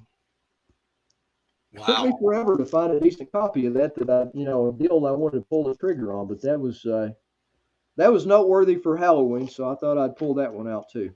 That's great. Back to you, sir. Okay. Yeah, that's, man, fantastic series there, Michael. I've got a couple. I've just got a few more to show you guys. Now, these aren't necessary. This is, in reality, this is from September, but it's one of my favorite Erie covers. Corbin. I use this. Yeah, Corbin. Corbin Yeah, for years was my favorite artist, especially when he came. And we're talking late 70s going into the 80s.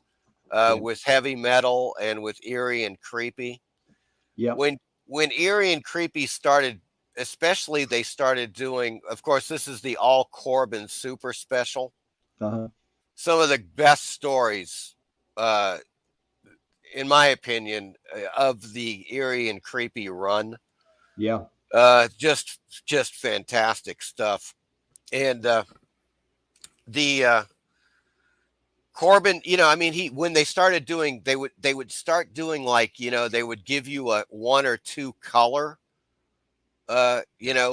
stories inside, Yeah. because of course they realized they were competing with stuff like heavy metal, so they started, doing some color to keep up, and, Corbin in color is just spectacular. Yeah, I think that was the doings of Bill Dubay when he was the editor. He stepped up the game some with those color story inserts, and Yep. he got guys like Corbin to do them. A lot of them, it was really great stuff. Yes. They also had those games on the inside of covers for a little while. I showed one on that show with Micah last night called the Creepy Crawly Castle Game. And Oh yeah. yeah, you got a free game in there too, so that's pretty cool. Yeah. Now this Psychotronic issue, video. Psychotronic. Now it's got the green slime on the cover.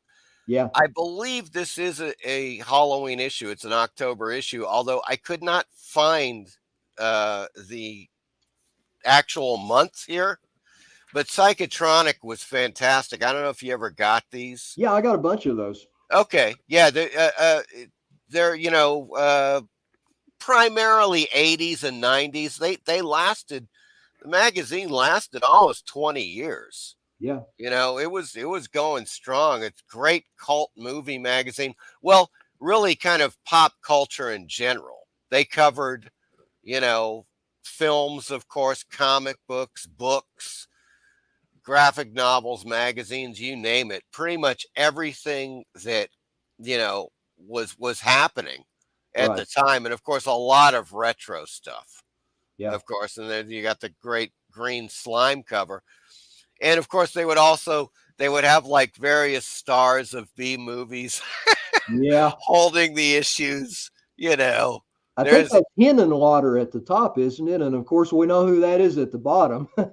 I'm sorry. What were you saying there? I think that's Frank Henenlotter at the top, isn't it? That is Henenlotter. Yeah. Yes. And of course, you got the fantastically vivacious Barbara Crampton Oh there. God. Yes. There Man, she is. she just scorched everything she came in She really contact. did. She really did. You're absolutely right. And you know, a friend of pal of mine wrote Spare Parts, Dale Ashman. Cool. And I'm going. Hopefully, I'm going to get him on a show here in the next, before the year's out. I'm going to get Dale on the show, and we're going to talk a lot of psychotronic and spare parts. Now, Dale was living in New Orleans when I was living there, and we made both Cut Up and Zombie versus Mardi Gras. And Dale's in Zombie versus Mardi Gras, and he really played it up in the spare parts section. There are a couple of issues where he talks about Zombie versus Mardi Gras, and he really helped us a lot on promotion and Yeah. so forth. So I just had to bring out a psychotronic, and I'm sending out the Dale Ashman vibes, so I can get it, wrangle him, and get him on an episode Yeah. here of the Sunday Nooner. Yeah. I used to buy Psychotronic and Video Watchdog all the time, and had to keep up with Yes. those flicks, man. Yeah, God, man, it was there was, well, I loved Cine Fantastic. Yeah. That was a great magazine. A friend of mine, when I was living in Los Angeles, that was back in the day, man. This was literally Los Angeles, 1980 to 1990, and then I moved to New Orleans. That's when I moved to New Orleans, and we started making films. But during the 80s, I was there in Los Angeles and Orange County, and I hung out with, I don't know, people in Los Angeles that were in and around the film, like the indie film kind of area, Yeah. working for Roger Corman and stuff like that, and writing for some of these magazines. And there was a guy, Bill Warren, who used to write for Cine Fantastic. He wrote for Film Facts, a bunch of magazines, Didn't he around do that. that book called Keep Watching the Skies? Yeah, I've got that. I'm in that. I helped him Really? promote that. If you've got the book, Yeah, take actually, a. I don't. I never got a copy of it, but It is a great book, and I'm in the acknowledgments. yeah, So, nice. and it's really funny too, because he knew at the time, this was 1980, literally, when we were doing. I had a great, horror and science fiction movie poster collection from the 1950s during that time, and Bill Warren did too. Do you still have So, that? pardon?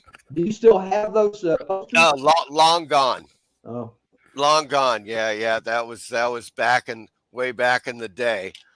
But what happened is we ended up, I ended up going over to his apartment with the posters, and we took some really great photos yeah, for like he was doing a convention promotion. So he would show them on the slideshows and stuff, promoting his book, Keep Watching the Skies. yeah. And he knew I was a big Harlan Ellison fan, right, back in the day. So he put my name next to Harlan Ellison's in the acknowledgments. He was kind of like that, Bill Warren. He was a great guy. Let's see here. Michael Taylor says that eerie Golden Age comic was that Nosferatu on the cover? If not, it certainly looks like him. Yeah, it was he definitely, the artist was channeling Nosferatu. Yeah. I don't think it was, but he's certainly that character. He's talking about the Eerie #1 from Avon, 1947-48, which is considered the first pre-code horror comic book. Right. And there's just this Nosferatu looking character is coming down the stairs, and there's this girl who's tied up, of course, at the bottom. Yeah. You know, And I've got a copy of that, but it's not an original. I wish it was an original, but it's not. But it's like a reprint I bought off of the internet. But I just wanted to get a copy of like the first horror comic. You know? yeah, yes, exactly. Yeah, I got the exact. I think I probably got the same replica that you did, Probably. Yeah. because yeah, the odds of actually scoring the original are like, you know, it's just not going to happen. Not Those are now. yeah, those are so rare and sought after.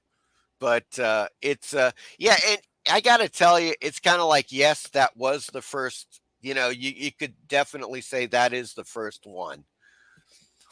Definitely not as good as when Avon started it up again, in Yeah. 1951 Yeah. ish, with the Erie line, because of course they brought in people like Wally Wood, and so forth, and so it was much better when they rebooted Erie.